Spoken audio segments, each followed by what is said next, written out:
This is the Shenley Christian Fellowship Podcast, an almost weekly broadcast of the Sunday morning talk at our church in Milton Keynes. To find out more about Shenley Christian Fellowship, visit scf-mk.org.uk.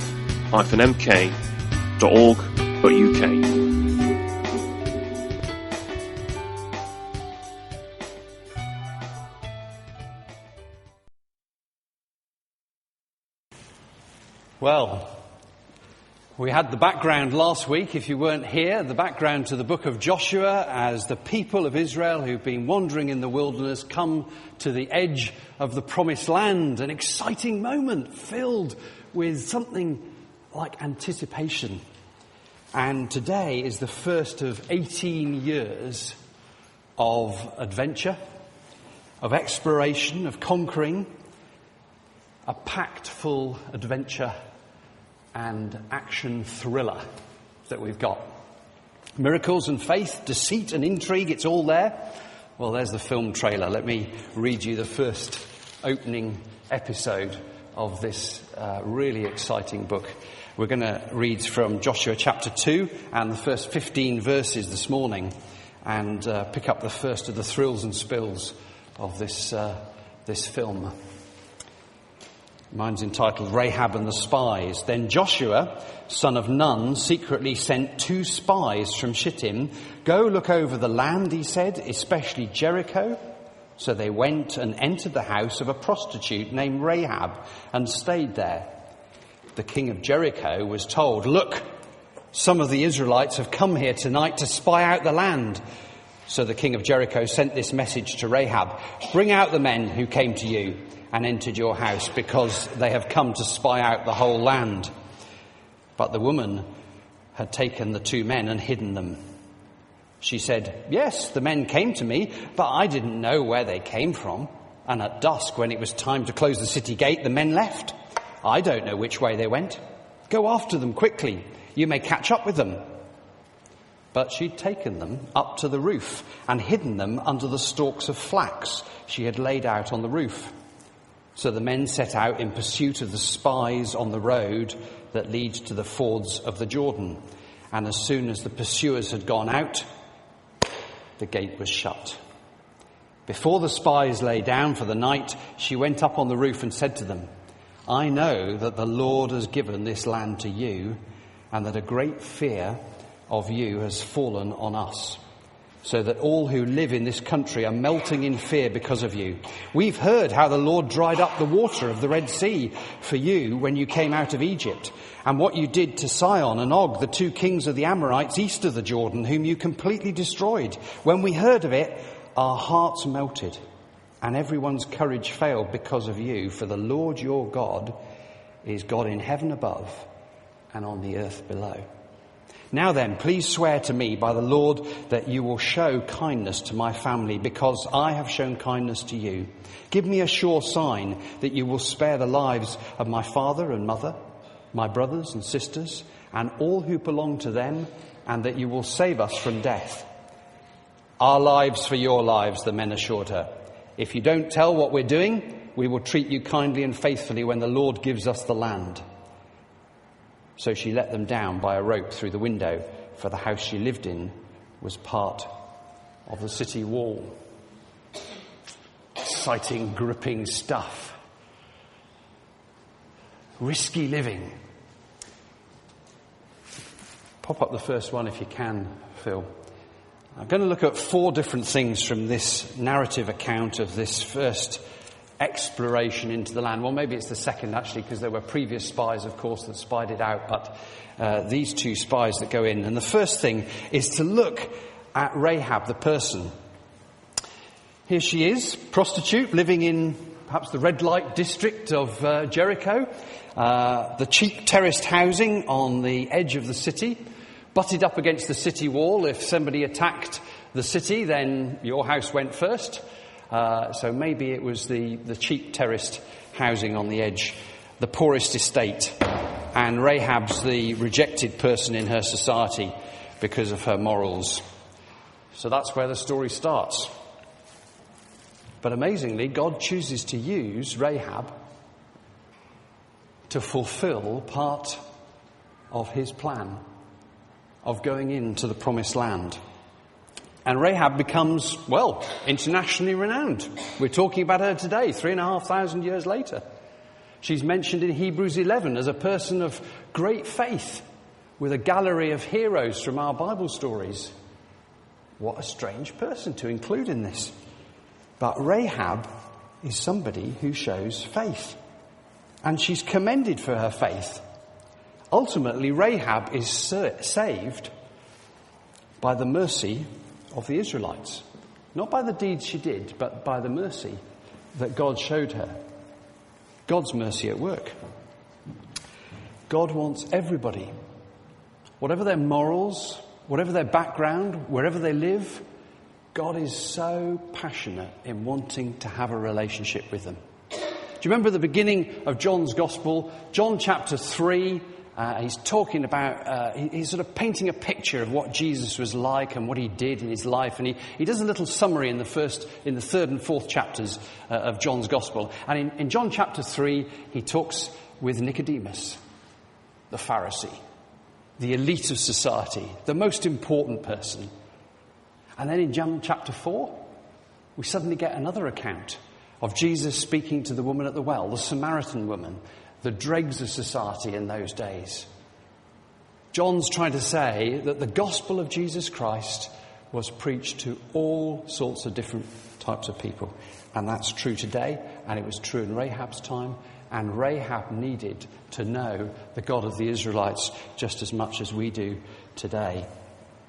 Some will reject that message. Of course, we know that. We know about Judas. We know about the rich young ruler. We know that people that Jesus even met weren't convinced necessarily by who he was and what he'd done. But others will accept. And here's Rahab, probably the most unlikely person in the city of Jericho. But actually, she's seeking God, the God of the Israelites. Feeling like you're no use to God today? You can't be used? Well, the message here of Rahab is that each and every one of us can be used. God is full of surprises. He simply wants people who are obedient to his calling, doesn't he? He just wants us to be obedient and to live for him and to seek him in faith. Which one of us is going to stand up and profess in faith like Rahab did tomorrow morning at work, in our difficult day-to-day lives? Which one of us is going to say, yeah, I'm going to stand up for God? Around Rahab, of course, she was surrounded by the Canaanites, the people who lived in all these cities dotted around the promised land, and they were sacrificing to other gods. They didn't know too much about the God of the Israelites. They'd begun to hear a reputation. And Rahab is a seeker here. She doesn't have all the answers, clearly. But she is belonging to the Israelites. She's beginning on that journey of belonging to God, the God of the Israelites. And you notice the process she goes through in the accounts. She belongs, and then she believes, and then, well, we don't know, but we assume, because of Hebrews 11, that she behaves. Belonging, believing, behaving. Isn't that how many people come to faith now? Actually, we've mentioned that before in this church, I think. And that's how a lot of people come to faith. It's really how I came to faith in my own experience, that people who called themselves Christians drew me into a community of them. And I got to know them, and I got to see the difference faith made in their lives, and I began to believe. And then gradually my behaviour changed. And that's a work in progress, as we all know. So, here's Rahab belonging, starting to seek faith, and she's walking by faith, not by sight. She's got stuttering steps. This is full of deceit and lies, this passage. We'll come back to that at the end. She's lying to cover up for the spies. So, her morals are pretty awful. She's lying. She's not the obvious person, isn't she, to bring about success for the Israelites as they first go into the promised land. Maybe our church can grow through meeting with people like this and winning these people to the kingdom of God. That would be really exciting. So I've got a second question to ask. Rahab the person. The second thing is, why send spies into the land if God has given you the land? Chris mentioned last week that time and again, it's mentioned in Joshua, over 60 times actually, that God would take the land. Well, if God was going to take the land, I've got a bit of a question here. Why do they need 2 spies to go into the land to find out what's there? It's evident from the incidents in Joshua, if you read the whole book, that conquering the land was going to combine 2 particular things.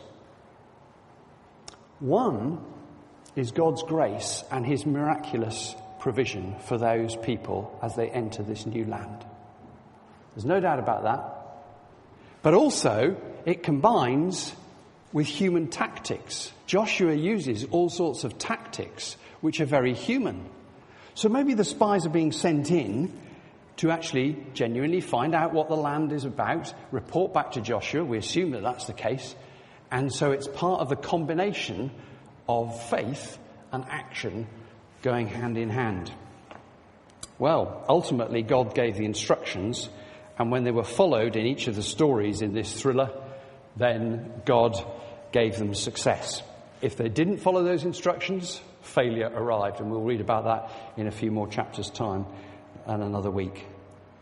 It's interesting, from the record we've got here, the spies that went into the land, they didn't actually report back any tactical information. You'd imagine if they went back to Joshua, they'd be saying, well, the water supply for the city of Jericho, if we're going to surround it and stay there for a long time and lay siege, is, there's the tap. Turn it off and you're fine, Joshua. No.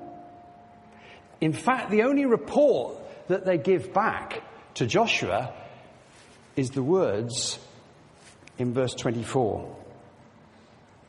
We didn't read that bit. I'll just read it for you.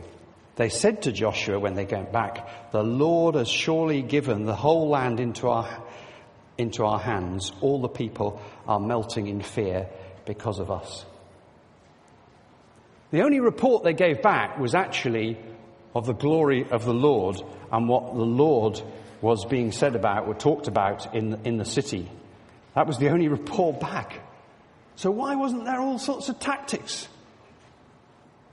Well, maybe God knew what the tactics would be and he would simply reveal them to Joshua each step of the way. And maybe that's the same for us as well. That we're encouraged to walk by faith and God will simply show us each step of the way as we go along as to what we're to do. As Chris pointed out in last week's sermon, chapter 1 and verse 3, he says, "I will give you every place where you set your foot, as I promised Moses." I will give you, promise, every place. What have you got to do? Where you put your feet. There's a combination in this book of Joshua of not just faith, although that's so strong all the way through, and it challenges us about what we really think about faith, this book. But there's a combination of faith combined with actions. If you read Joshua chapter 3, I'm stealing a verse from next week's part of the thriller. Chapter 3, verse 15 and 16, they're on the verge of the Jordan. That's 5 miles away from Jericho. So they're just about to take the city of Jericho. And they come to the River Jordan and it's in flood. This isn't a small river, this is a big river. It's in harvest time, it's full of water, it's a dangerous place to cross. And what happens? God tells them that they're to cross the Jordan River. He gives them preparation time and then he says, you're going to do it. And if you read those 2 verses, you'll find that the water parts not 2 minutes before they arrive, not 1 minute, not 30 seconds, not a second, but when they put their foot into the water. And then the water parts and they walk across. You see, faith in the book of Joshua is about faith in God who provides, but it's also an action that we need to put into practice. Faith and actions go hand in hand. Do you remember James? Let me read you chapter 2, verse 14 to 17. What good is it, my brothers, if a man claims to have faith but has no deeds? Can such faith save him? Suppose a brother or sister is without clothes and daily food. If one of you says to him, "Go, I wish you well, keep warm and well fed," but does nothing about his physical needs, what good is that? In the same way, faith by itself is not accompanied by action, is dead. So that leads us on to the third point. Faith. So what about faith? Where is the place of faith? Again, last week, Chris said that the book here of Joshua is a combination of unconditional grace, unconditional love, abundant provision from God, and conditional obedience. So yes, we have the confidence that a God who saves us can do things in our lives, but at the same time, we have to respond in obedience and trust God. Those are both vital together. Going into the land was going to take courage and obedience, faith and action. It wasn't going to be handed to them on a plate. Faith for them was going to be the way into God's rest. The promised land was to be God's rest for his people. But it was tough, edgy faith. This isn't just head knowledge. This is actions as well. This is on the edge of your seat type of faith. Faith where there's a cost. For Rahab, it could very easily have cost her life. If she'd got caught with the spies on the roof, I don't think she would have lasted much longer. The king of Jericho himself had sent the message to Rahab. I don't think she'd have been around. Her faith could have been very costly.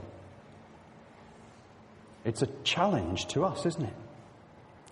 That we're to work out our salvation, as Paul says to the Philippians.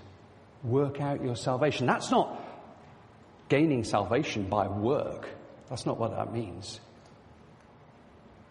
Faith comes from simply trusting in God. But we have to respond to that. It's a bit like muscle development. Now, I'm getting very rapidly out of my depth here because I'm not a medical person. But I did see a fascinating programme just before the Olympics, which was about Jessica Ennis. And all the team of people that are around Jessica Ennis to help her to win the gold medal at the Olympics. And she had doctors, she had physios, she had trainers, and because she's a, pentathlon, was it pentathlon? She had multidisciplines anyway, didn't she? So she had a trainer for the javelin, and she had a trainer for running, and she had, all the different people. Now, one sequence in this program was Jessica Ennis on the table with her physio, which looked agonizing.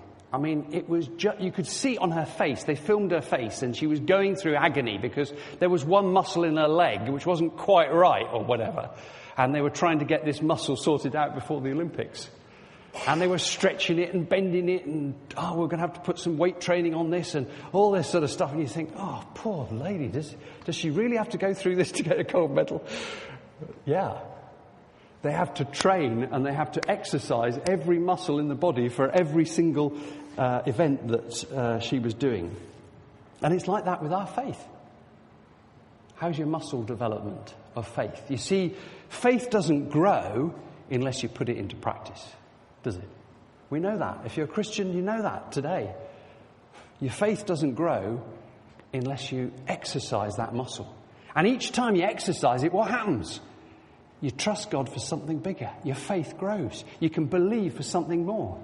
So my question is, the challenge for us today from this passage is like Rahab. She was first stretching her muscles for the first time of faith. What are we going to be doing in the next day, the next week, to stretch our faith muscles and to grow our faith and to develop our faith and to trust God for more things?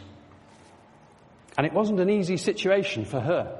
It was a very risky situation, but also surrounded by syncretism. All gods will do, it doesn't matter which one. That was the Canaanites' approach to life. Baal, Ashtoreth, whatever you want, that's fine. And then she finds out about the God of Israel that does miracles, that parts the Red Sea, that in a few days' time was going to part the Jordan as well, and miraculously overcame the kings that were east of the Jordan River. We're bombarded in our society by people who say that any God will do. Well, this passage proves, beyond any doubt, to a Christian anyway, that that's not true. That's a lie. And our institutions in our country believe that any God will do. But the God of the Bible, the God of the Israelites, says that isn't true.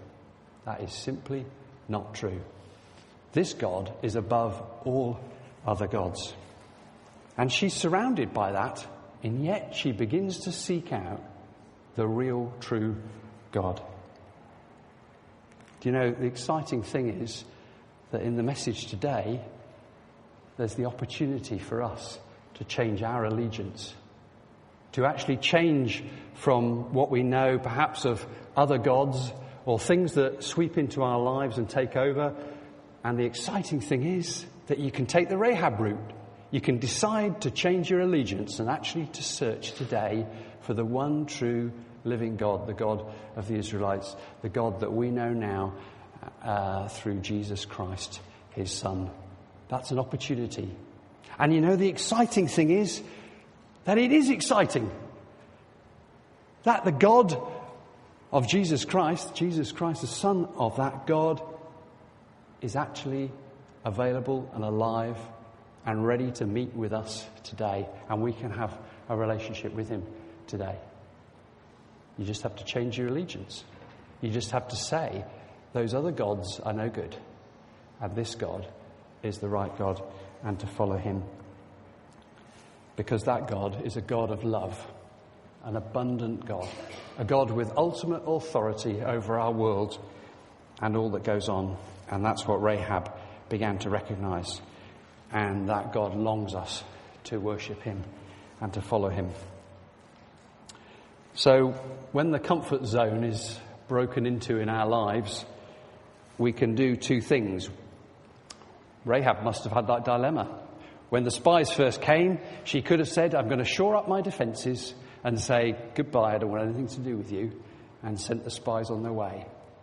Or she could take a step of faith and she could say, yeah, I believe in the God that you believe in.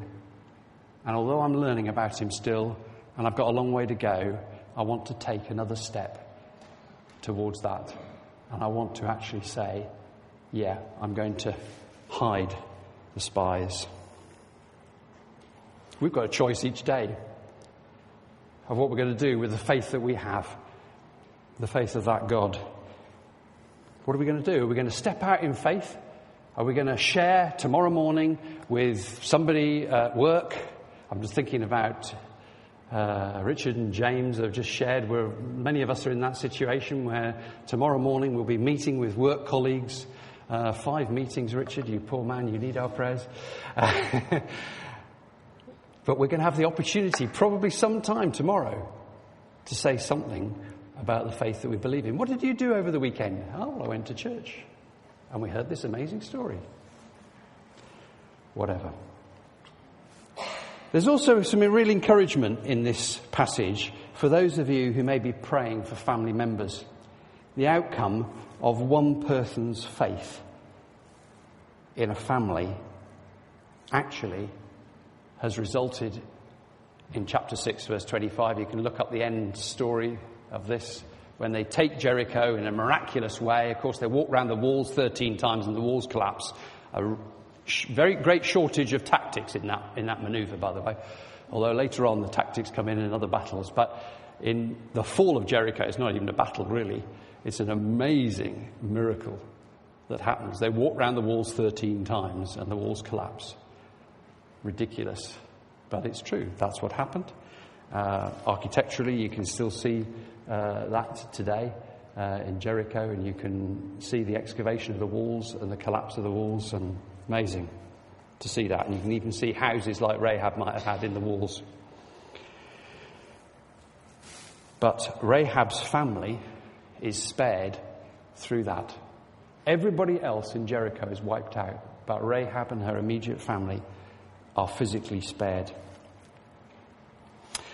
Well, the last question I want to raise, and I want to just sort of put this before you, because it might be something you're thinking about, and that is deceit and lies.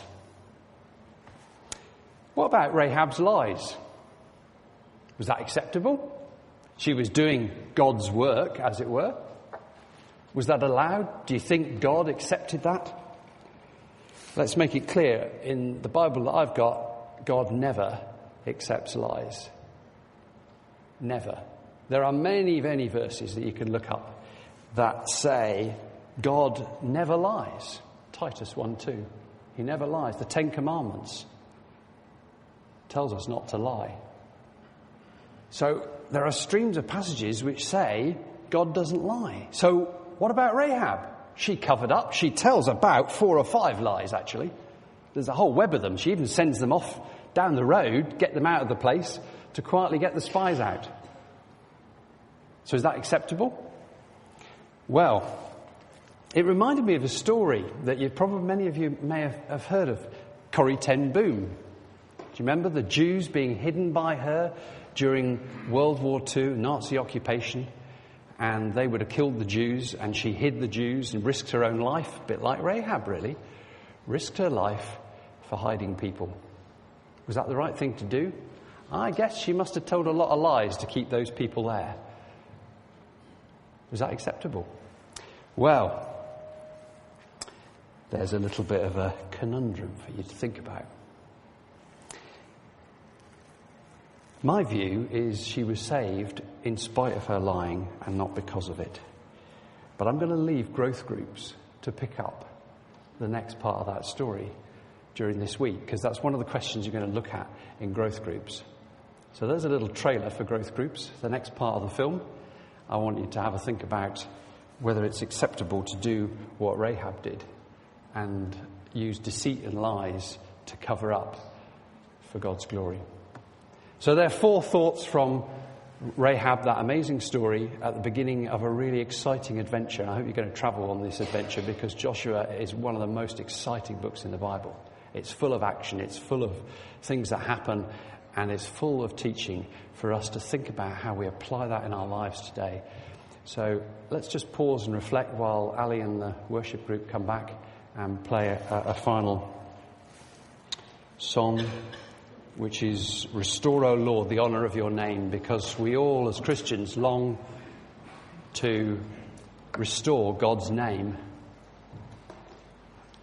as the people of Israel were going to do in the Promised Land, to restore God's name to those places that he was just a swear word or just an irrelevance or just one of many gods. And this was the start of something that was different. Let's just close our eyes and reflect for a moment on this passage and just think about it for a moment before we play that.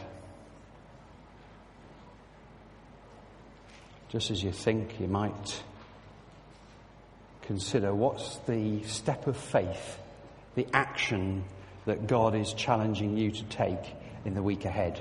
It may be today, it may be tomorrow. Is it to talk to a colleague? Is it to give something more to God that you've been holding back on?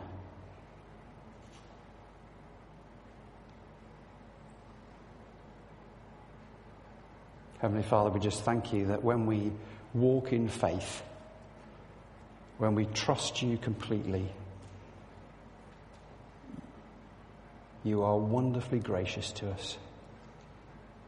You love us, you want the best for us, you want our faith in you to grow step by step.